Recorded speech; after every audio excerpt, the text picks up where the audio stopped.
കണ്ണൂരിൽ നിന്നുള്ളൊരു വാർത്തയിലേക്കാണ് പോകുന്നത്. അവിടെ യൂത്ത് ലീഗിന്റെ കമ്മീഷണർ ഓഫീസ് മാർച്ചിൽ സംഘർഷം. മുഖ്യമന്ത്രിയുടെ രാജി ആവശ്യപ്പെട്ടുള്ള മാർച്ചാണ് സംഘർഷത്തിൽ എത്തിയിരിക്കുന്നത്. ബാരിക്കേഡുകൾ തള്ളിമറിച്ച് അകത്തേക്ക് കടക്കാൻ യൂത്ത് ലീഗ് പ്രവർത്തകർ ശ്രമിക്കുകയാണ്. ഇന്നലെ കോഴിക്കോട് നടന്ന പ്രതിഷേധ മാർച്ചും അക്രമാസക്തമായിരുന്നു. അവിടെയും കമ്മീഷണർ ഓഫീസിലേക്കാണ് മാർച്ച് നടത്തിയത്. മുഖ്യമന്ത്രിയുടെ രാജി ആവശ്യപ്പെട്ട് നൂറുകണക്കിന് യൂത്ത് ലീഗ് പ്രവർത്തകർ ഇപ്പോൾ അവിടെ മുദ്രാവാക്യം മുഴക്കുകയാണ്.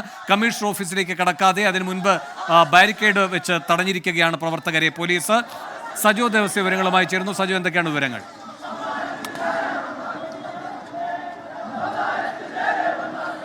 വേണു, മുഖ്യമന്ത്രിയുടെയും രാജി ആവശ്യപ്പെട്ടാണ് യൂത്ത് ലീഗ് പ്രവർത്തകർ കണ്ണൂർ കമ്മീഷണർ ഓഫീസിലേക്ക് മാർച്ച് നടത്തുന്നത്.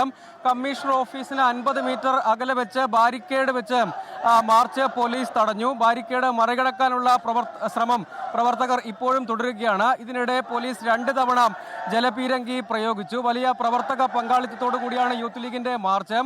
വീണ്ടും ഈ ബാരിക്കേഡ് തള്ളിമറിക്കാനുള്ള ശ്രമം പ്രവർത്തകർ തുടരുന്നുണ്ട്. 2 തവണ ജലപീരങ്കി പ്രയോഗിച്ചെങ്കിലും പിൻവാങ്ങാൻ പ്രവർത്തകർ കൂട്ടാക്കിയിട്ടില്ല. ബലം പ്രയോഗിച്ച് ഈ ബാരിക്കേഡുകൾ തള്ളിമറിക്കാനും മറികടക്കാനുമുള്ള ശ്രമം തുടരുകയാണ്. വീണ്ടും പ്രവർത്തകർക്ക് നേരെ പോലീസ് ജലപീരങ്കി പ്രയോഗിക്കുന്നുണ്ട്.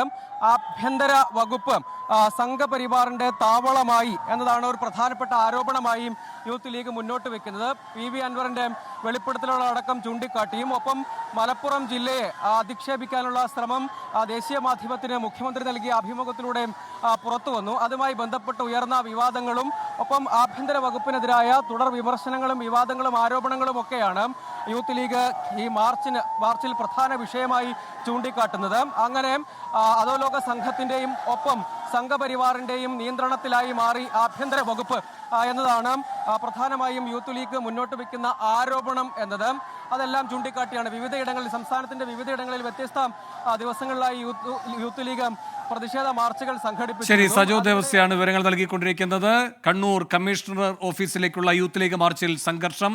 2 തവണ പോലീസ് ജലപീരങ്കി പ്രയോഗിച്ചു. ഇപ്പോൾ ബാരിക്കേഡ് തകർത്ത് കമ്മീഷണർ ഓഫീസിലേക്ക് തള്ളിക്കയറാനുള്ള തയ്യാറെടുപ്പിലും അങ്ങനെ മുന്നേറാനുള്ള നീക്കത്തിലുമാണ് ഇപ്പോൾ യൂത്ത് ലീഗിന്റെ പ്രവർത്തകർ. മുഖ്യമന്ത്രിയുടെ രാജി ആവശ്യപ്പെട്ടാണ് അവിടെ ലീഗിന്റെ യുവനിര പ്രതിഷേധിക്കുന്നത്. ഇടവേളയ്ക്ക് ശേഷം തിരികെ എത്താം.